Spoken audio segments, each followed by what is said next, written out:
সম্মানিত সুধীমণ্ডলী, সাংবাদিক বন্ধুগণ, এ পর্যায়ে আলোচনা নিয়ে আসার জন্য অনুরোধ জানাচ্ছি ঢাকা বিশ্ববিদ্যালয় ছাত্র সংসদের সম্মানিত ভিপি জনাব নুরুল হক নুরুকে। আউযুবিল্লাহি মিনাশ শাইতানির রাজিম। বিসমিল্লাহির রহমানির রহিম। উপস্থিত দেশের গণ্যমান্য আলেম ওলামা এবং ইসলামী রাজনৈতিক নেতৃবৃন্দ সহ যারা উপস্থিত আছেন প্রত্যেকে আমার সালাম, আসসালামু আলাইকুম। আজকের যে বিষয়টি আলোচনার টপিকস হিসেবে নির্ধারণ করা হয়েছে যে ভারতীয় আগ্রাসনের স্বরূপ এবং আমাদের স্বাধীনতার সংকট, এই হেডলাইনে অনেকে সাহস করে আলোচনা ও আয়োজন করবে না এই হেডলাইনটার কারণে। আপনি যদি দেশের বুদ্ধিজীবী, যারা তথাকথিত বুদ্ধিজীবী হিসেবে খুব পরিচিত, মিডিয়া মহলে যাদের একটা চাহিদা আছে, ধরেন যারা বিভিন্ন সময় সুপরামর্শ দিয়ে থাকে, কাজের সময় তাদেরকে পাবে না, তাদের কাছে যদি যান এরকম একটা হেডলাইন নিয়ে, তা আগেই বলবে যে এই লাইন চেঞ্জ করো, এইটা কীরকম, আমাদের স্বাধীনতা কি সংকটে পড়েছে। তারা বুঝে, কিন্তু তাদের ব্যক্তির উপর একটা আঘাত আসতে পারে, এ কারণে তারা অনেক সময় এগুলো নিয়ে কথা বলতে চায় না, একটু চেপে যায়, অনেক বড় বড় কথা বলে, কিন্তু পরিস্থিতির কারণে অনেকে আবার চায় না যে কারো রোষানলে পড়বে, সে কারণে একটু চেপে যায়। আর বিশেষ করে বর্তমানে বাংলাদেশে আপনি আওয়ামী লীগ বা সরকারে যারাই থাকে, এর আগেও যারা ছিল, সরকারের বিরুদ্ধে কথা বলা যতটা সহজ, তার চেয়ে ভারতের বিরুদ্ধে কথা বলাটা তার চেয়ে কঠিন। এটা সবচেয়ে ভুক্তভোগী আমরা। আপনারা জানেন কিছুদিন আগে ডিসেম্বরে ভারতে যখন এনআরসি সিএ, যেটা ন্যাশনাল রেজিস্টার অফ নাগরিকদের নাগরিক পুঞ্জি যেটা করতে চাইলো, সেটা নিয়ে ওখানে যখন ওখানকার মানুষই তো হিন্দু, বৌদ্ধ, জৈন, খ্রিস্টান সবাই আন্দোলন করলো যে না, এইটা কেন হবে, এই ভারতবর্ষে সবাই তাদের নাগরিক। তো সেখানে আমরা দেখলাম যে ভারতের স্বরাষ্ট্রমন্ত্রী ছিল বিজেপির প্রধান অমিত শাহ, সংসদে দাঁড়িয়ে বললেন যে 1 কোটি অবৈধ মুসলিম অভিবাসী এরা বাংলাদেশে, এটা একটা দেশের সার্বভৌমত্বের প্রতি আঘাত। আমরা যদি ওই সময় প্রতিবাদ না করতাম বা আমরা দেশের মধ্যে প্রতিক্রিয়া না দেখাতাম, তাহলে তারা রোহিঙ্গাদের মতো আরো 1 কোটি বাংলাদেশে ওই মুসলিম, পশ্চিমবঙ্গের মুসলিম এখানে চাপিয়ে দেওয়ার একটা প্ল্যান করেছিল, কিন্তু আমাদের সরকার থেকে একটা আনুষ্ঠানিক প্রতিবাদ জানানো হয়নি। আমরা ঢাকা বিশ্ববিদ্যালয় থেকে আন্দোলন করেছিলাম এবং আমি ছাত্রলীগের বিরুদ্ধে অনেক আন্দোলন করেছি, ওইভাবে এরকম ঝামেলা হয়নি।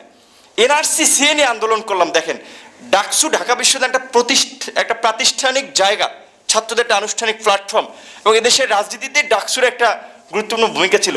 সেখানে ক্যামেরা ছিল, প্রকাশ্য দিবালোকে 24টা ছেলেকে আহত করেছিল, হামলা করেছিল, এবং সুন্দরভাবে যে ঘটনাগুলো, মারা হামলা টামলার পরে যেখানে সিসিটিভি ছিল, হার্ড ডিস্ক আবার সেফলি সরাই দিছে। এটি কি সরকারের বা ছাত্রলীগের কোনো ঘটনা ছিল? না, এই ঘটনার সাথে আমরা বলছি যে ভারতীয় গোয়েন্দা সংস্থা ইনফ্লুয়েন্স ছিল যে এটা নিয়ে বাংলাদেশে প্রতিবাদ করা যাবে না। এবং এই ধরনের ঘটনাগুলো, যেটা আমার পূর্বের একজন বক্তা বলেছেন, সম্ভবত মুসলিম লীগের সাবেক নেতা, উনি বলেছেন যে বাংলাদেশের মিডিয়াতেও, কিংবা আমি শুধু মিডিয়া বলবো না, বিভিন্ন সেক্টরে তারা ভারতের লোক কিনা সেটা আমি জানি না, তবে ভারতের স্বার্থ আদায় অসংখ্য মানুষ কাজ করে। আপনি মানে চিন্তা করবেন না, তারা খায় দায় বাংলাদেশে, কিন্তু সবসময় চিন্তা করে ভারতের চিন্তা ভাবনা, এটা বাস্তবে রয়েছে।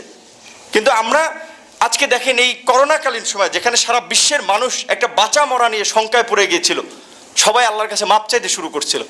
সরকারের মন্ত্রী টন্ত্রী, সচিব টচিব ব্রিফিংয়ে দেখেন নাই, সবাই বলছে যে সবাই যার যার সৃষ্টিকর্তার কাছেও প্রার্থনা করেন। অন্যান্য সময় এত কথা বলে না। এমপি মন্ত্রীদের সংসদে দাঁড়ানোর আগে বিসমিল্লাহ, আল্লাহু আকবার, আলহামদুলিল্লাহ অনেকবার, ইনশাল্লাহ বলা শুরু করছে। আমার মনে করছে যে এটা একটা মহামারী চলে আসছে, এটা আমাদেরই তো, যে মুসলিম সে তো ধরেন ধর্মকর্ম নিয়মিত পালন না করলে কিছু বেসিক বিষয় তো জানে, যে যত বালা মুসিবত মানুষের তো হাতের কামাই, তা তো বুঝতে পারছে। কিন্তু এই সময়ে দেখেন বাংলাদেশে, আমরা বাংলাদেশের গণমাধ্যমে দেখি যে সীমান্ত দিয়ে পাগল পাঠাচ্ছে। এখানে পাগল কেমনে আসলো এখানে তো তাদেরকে পাঠানো হচ্ছে সুন্দরভাবে, যে কোনো একটা প্রক্রিয়ার মধ্যে দিয়ে। পাগল না তারা গোয়েন্দা, সেটা তো আমি আপনি জানি না। তারপরে আবার দেখুন, চলতি বছরে আপনি যদি দেখেন, জানুয়ারি থেকে জুন পর্যন্ত 25 জনকে সীমান্তে হত্যা করা হয়েছে। জানুয়ারি মার্চ থেকেই তো করোনার প্রকোপটা শুরু হলো, যেখানে মানুষ এক প্রকারের সীমান্ত যোগাযোগ বন্ধ করে হলো নানা কারণে, সেখানে গুলি করে মানুষ মেরে ফেললো। অথচ ভারতের সাথে আর যে 5টা দেশের সম্পর্ক, এক জায়গায় একটা গুলির সাউন্ড হয় না। 2017 সালে নেপালের সীমান্তে একজন নেপালিকে, তরুণকে গুলি করা হয়েছিল। সেখানে ভারতে আমাদের দেশের মন্ত্রী মর্যাদার ভারতের নিরাপত্তা উপদেষ্টা অজিত দোভাল, তিনি নেপালিদের কাছে হাত জোর করে ক্ষমা চেয়েছিলেন। আর আমাদের প্রতিনিয়ত মারছে। সরকারকে একটা বিবৃতি জানিয়েছে ভারত ডোন্ট কেয়ার। বাংলাদেশকে যেটা আপনি যদি দেখেন, ভারত বাংলাদেশকে মনে করে যে তাদের ইতিহাসের একটা পাদটিকা, যে আমাদের লং হিস্ট্রি লিখতে গেলে বাংলাদেশের নামটা আসবে, আমরা ওদেরকে সহযোগিতা করছি বা করতেছি, ওরা আমাদের নিয়ন্ত্রণে আছে। আমাদের বলতে গেলে যেমন রাজনৈতিক দলের যেমন অঙ্গ সহযোগী সংগঠন থাকে, সেরকম একটা। আর মাঝে মাঝে তারা বাংলাদেশে যখন আপনারা এই ধরনের টপিকস নিয়ে আলোচনা করি, মাঝে মাঝে রাজপথে দাঁড়াই, তখন তারা একটা অস্বস্তিতে ভোগে। বাট এছাড়া কিন্তু বাংলাদেশকে তারা ওইভাবে গুরুত্ব দেয় না, কারণ জানে যে এখানকার ক্ষমতার নাটাই, প্রশাসনিক নাটাই, রাজনৈতিক নাটাই সব তাদের হাতে। আপনি চাইলে কিচ্ছু করতে পারবেন না। 1/11-এর সময় পরিস্থিতি দেখেছেন না?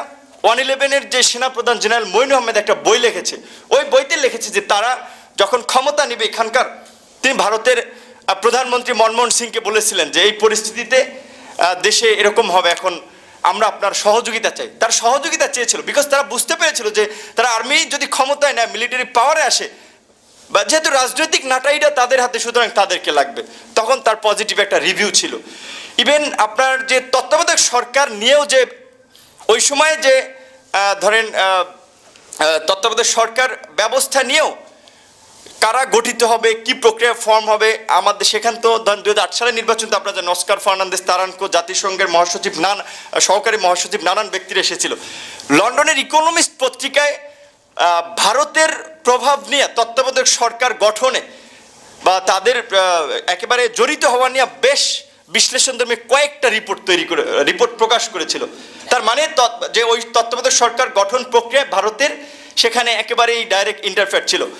আবার সেই তত্ত্বাবধায়ক সরকার ব্যবস্থা বাংলাদেশ, যেই আওয়ামী লীগ একসময় রাজপথে লড়াই করেছে বা সব দলগুলো, আবার আওয়ামী লীগ এসে কলমের খোঁচায় সেই তত্ত্বাবধায়ক সরকার ব্যবস্থা দূর করে দিল। যেহেতু ভারত তত্ত্বাবধায়ক সরকার ব্যবস্থায় সমর্থন ছিল, হয়তো রিমুভ করার পেছনেও তাদের একটা ইঙ্গিত ছিল যে তোমরা করো, আমরা আছি তোমাদের পিছনে। কারণ বাংলাদেশের কূটনৈতিক সম্পর্ক যদি দেখেন, সেখানে ভারতের সাথে 90-এর দশক সময়টা মোটামুটি একটু লিবারেল, একটু সক্রিয় কূটনৈতিক সম্পর্ক ছিল। বাট এর আগে যদি বঙ্গবন্ধু হত্যার পরে বা বঙ্গবন্ধুর স্বাধীনতার পরে, যেখানে একজন বক্তা বলেছিলেন না, বঙ্গবন্ধু প্রথম এয়ারপোর্টে নেমেই হাত মিলানোর আগে বলেছিলেন তোমার সৈন্যদেরকে আমার দেশ থেকে কবে নেবার। কারণ বঙ্গবন্ধু বুঝতে পেরেছিলেন যে তার রাজনীতি তো 2 দিনের রাজনীতি না, এই অনেক আগে থেকে রাজনীতি করে তিনি বুঝতে পেরেছিলেন যে আমার দেশকে নিরাপদ করতে হলে, আমার দেশকে বিদেশি আধিপত্য মুক্ত করতে হবে, ভারতের সৈন্যরা যেহেতু দেশে ঢুকে পড়েছে তাদেরকে বের করে নিতে হবে। সেটা সাহসের সহিত বলেছিলেন বঙ্গবন্ধু। এবং ভারত আমাদের মুক্তিযুদ্ধে সহযোগিতা করেছিল, আমরা গ্রেটফুল, আমরা তাদের মঙ্গল কামনা করি সব সময়। কিন্তু তার মানে তো এই না যে তারা আমাদেরকে সীমান্তে মারবে, বর্ষার সময় ফারাক্কা ব্যারেজের গেট খুলে প্রতি বছর ডুবিয়ে মারবে, আর আমরা বলতে থাকবো ভারতের সাথে আমাদের রক্তের সম্পর্ক, ভারতের সাথে আমাদের রাখির বন্ধনের সম্পর্ক। এই কথা যারা বলে থাকেন, হয় তারা আহাম্মক, না হলে তারা ভারতের দালাল একেবারে, যারা এই কথা বলে থাকেন। আমরা তো বলছি যে আমরা ভারতের প্রতি কৃতজ্ঞ, তাদের মানুষের সাথে আমাদের মানুষের তো খুব বেশি বৈপরীত্য নাই, কিন্তু বৈপরীত্যটা হচ্ছে রাষ্ট্রীয় পর্যায় থেকে। কারণ তারা এখানকার রাজনীতিটাকে এমনভাবে প্রভাবিত করে যে ক্ষমতায় যাওয়ার ক্ষেত্রে দেখেন, এই যে সীমান্ত হত্যাকাণ্ড ঘটছে না, এটা কি স্বাভাবিক কোনো ঘটনা? একটা দেশের কয়টা রাজনৈতিক দল সেটা নিয়ে প্রতিবাদ করছে, বিভিন্ন বিষয়ে তো প্রতিবাদ করে। এনআরসি সিএ নিয়ে যখন বলা হলো 1 কোটি মুসলিমকে বাংলাদেশে পাঠিয়ে দেওয়া হবে, রাষ্ট্রীয় পর্যায় থেকে কয়টা দল প্রতিবাদ জানাইছে? কারণ কেউ চায় নাই যে দাদা বাবুরা যাতে অসন্তুষ্ট হোক, এরকম একটা ভারত তোষণের রাজনীতি এখানে চলছে দীর্ঘদিন ধরে। আর বঙ্গবন্ধু এবং আরেকজন বক্তা বলেছেন যে বঙ্গবন্ধু এবং জিয়া হত্যাকাণ্ডের পেছনে আমরা মনে করি এটি দেশীয় কোনো ঘটনা ছিল না, আন্তর্জাতিক একটা বিশাল চক্রান্ত ছিল, এবং সেখানে হতে পারে ভারতের ইনভলভমেন্টও থাকতে পারে। বিকজ আপনি যদি দেখেন, বাংলাদেশকে ভারত সহযোগিতা করছে 74 সালে, আবার ভারত চেয়েছিল যে বাংলাদেশকে ব্যবহার করবে, তারা যে পাকিস্তান থেকে ছুটাইয়া তারপরে তাদের স্বার্থে ব্যবহার করবে। 74 সালে যখন ওয়াইসি ইসলামিক দেশগুলোর যে সংস্থা, 74-এ যখন ওখানে যাবেন, বঙ্গবন্ধু সিদ্ধান্ত নেন, ইন্দিরা গান্ধী কিন্তু বঙ্গবন্ধুকে মানে তার মেসেজ পাঠিয়ে না যাওয়ার জন্য অনুরোধ করেছিলেন। বঙ্গবন্ধু কিন্তু গিয়েছিলেন, কারণ তিনি বুঝতেন এখানকার 90% মানুষ মুসলিম, সুতরাং আমি কেন মুসলমান দেশগুলোর সাথে একটা সহযোগিতার সম্পর্ক গড়ে তুলব না। তিনি কিন্তু গিয়েছিলেন। তারপর 74-এ স্থল সীমান্ত চুক্তি নিয়ে, পানি বন্টনের স্বল্পমেয়াদী চুক্তি নিয়ে ভারতের সাথে কিন্তু একটা অসন্তোষ তৈরি হয়েছিল। 74 সালে ওই সময় যে ভারতীয় গোয়েন্দা সংস্থা যে রয়ের প্রধান বাংলাদেশে এসে বঙ্গবন্ধুকে সতর্ক করেছিল যে আপনার উপরে প্রাণনাশের হামলা হতে পারে। বঙ্গবন্ধু খুব সাধারণ মানুষ ছিলেন, একেবারে সবাইকে ভালোবাসতেন। তিনি ভাবতে পারেননি যে তার যারা রাজনীতি করে সবই তো তার শিষ্য সার্গিত, তিনি ভাবতে পারেননি যে তারা তার বুকে গুলি চালাবে। তিনি বলেছিলেন না, ওরা আমার ছেলের মতো, ওরা এই কাজ করবে না, যখন এটা করেছিলেন। অ্যান্ড কেউ কেউ বলে ভারতের সতর্ক করেছিল, যদি সতর্ক করে তাহলে তারা তার প্রিভেনশনে ব্যবস্থা নিবে যাতে বঙ্গবন্ধু হত্যাকাণ্ড না ঘটে। অনেকের ধারণা, রাজনৈতিক বিশ্লেষকদের, হয় তিনি বঙ্গবন্ধুকে একটা সতর্কতা করেছিলেন অথবা বঙ্গবন্ধুকে এক প্রকারের হুমকি দিয়েছিলেন যাতে বঙ্গবন্ধু ভারতের উপরে আবার ডিপেন্ডেবল হয়, যে আমাকে বাঁচাও, সেভ করার জন্য ভারতের সাহায্য চাই। সেটা তো বঙ্গবন্ধু তাদেরকে বলেন নাই যে না তোমরা আমাকে রক্ষা করো দলে, সেটা বঙ্গবন্ধু বলেন নাই, কারণ তার আস্থা ছিল যে তার দেশের জনগণ তার বুকে গুলি চালাবে না। তো সে কারণে অনেকের ধারণা যে সেই ঘটনায় ভারতেরও সংশ্লিষ্টতা থাকতে পারে। শুধু আমরা সেটা একটা আন্তর্জাতিক তদন্ত কমিটি করার মাধ্যমে জিয়াউর রহমান এবং বঙ্গবন্ধু হত্যাকাণ্ডের আমরা বিচার দাবি করি। বাংলাদেশের স্বাধীনতার সার্বভৌমত্বের স্বার্থে এটা প্রয়োজন, কারণ আজকে রাজনৈতিকভাবে একদল আরেকদলকে দোষারোপ করলে এর সমাধান হবে না। এবং জিয়াউর রহমান এবং বঙ্গবন্ধু দুজনই একেবারে দেশপ্রেমিক মানুষ ছিলেন। যেমন যখন ওই সময় ধরেন ৭৫-এর পরে যখন আওয়ামী লীগ ভারতের সাথে সম্পর্কটা একটু টানপোড়েন, তখন কিন্তু জিয়াউর রহমানের উদ্যোগে যে সার্ক গঠিত হয়েছিল, দক্ষিণ এশিয়ার আঞ্চলিক সহযোগী সংস্থা, সেখানে বাংলাদেশ একটা ভূমিকা পালন করেছিল। হয়তো ভারত তো সবসময় চেয়েছিল তাদের প্রতিদ্বন্দ্বী চিরশত্রু পাকিস্তান, চীন, তাদের সাথে একটা খারাপ সম্পর্ক রাখার জন্য। আমাদের তো সবার সাথেই সুসম্পর্ক দরকার, যেটা বঙ্গবন্ধু ওই সময় পররাষ্ট্র নীতি যে সময় ঠিক করেছিলেন যে কারোর সাথে বৈরিতা না, সকলের সাথে বন্ধুত্ব। কিন্তু সেটার বাস্তব চিত্র যেটা বলেছে আমরা বর্তমানে বঙ্গবন্ধু কন্যা মাননীয় প্রধানমন্ত্রীর কাছ থেকে দেখি না, বরঞ্চ তিনি যখন বাংলাদেশে প্রেস কনফারেন্সে করে বলে যে ভারতকে যা দিয়েছি তা সারা জীবন মনে রাখবে, সেটা জাতি হিসেবে আমাদেরকে খুব হতাশ করে। এবং আমাদের দেশের প্রধানমন্ত্রী যখন এই কথা বলে তখন আমাদেরকে ক্ষুব্ধ করে।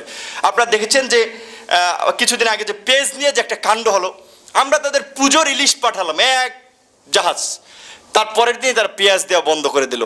আমাদের সরকারের একটা মানে সামর্থ্য হয় না যে কেন তোমরা বন্ধ করছো, কারণ তোমাদের সাথে তোমার চুক্তি যেটা কন্টিনিউয়াসলি আসতে থাকবে, হঠাৎ করে তুমি বন্ধ করতে পারো, তুমি মেসেজ দিতে হবে আমাকে যে আমার আগামী মাস থেকে সংকট, সেটা তো তুমি দাওনি।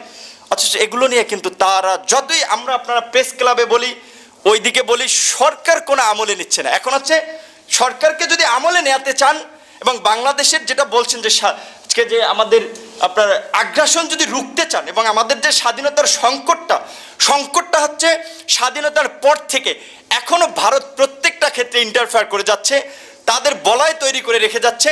বাংলাদেশকে যেটা বলছে যে সিকিমের মতো নিবে না, কিন্তু বাংলাদেশকে শোষণ করবে রাজনৈতিকভাবে, অর্থনৈতিকভাবে, এবং তাদের হাতের পুতুল বানিয়ে রাখতে চাবে। সুতরাং সেখান থেকে যদি মুক্ত করতে চান তাহলে আমাদের ইসলামিক অন ইসলামিক মানে কোনো মানুষ, শুধু বাংলাদেশের যারা দেশপ্রেমিক জনগণ, তাদের একটা ঐক্য ছাড়া এই অবস্থার থেকে উত্তরণের সম্ভব না। সেজন্য আজকে ইসলামী আন্দোলনের পক্ষ থেকে এই ধরনের উদ্যোগ নেওয়া হয়েছে। এখানে অনেক ইসলামিক দলের নেতৃবৃন্দ আছেন, আমি তাদের প্রতি ধন্যবাদ জানাই। যে আপনারা অনেকে বলে যে হুজুররা খালি মসজিদ কেন্দ্রিক রাজনীতি করে, তাবলিগ কেন্দ্রিক, শুধু আপনারা আজকে আন্তর্জাতিক প্রেক্ষাপটে বর্তমানে বাংলাদেশ খুবই একটা যেমন ট্রাম্প কার্ড, মানে ট্রাম্প কার্ড বলতে আপনি যদি খেলতে পারেন আপনি জয়লাভ করবেন, আর যদি আমরা কারো খেলার পাত্র হই তাহলে আমাদের নিয়ে খেলবে, মানে ফুটবলের মতো, যেটা যদি আমরা প্লেয়ার হই আমরা লাথি দিতে পারবো, আর যদি ফুটবল হয় তাহলে আমাদের লাথি খাওয়া লাগবে।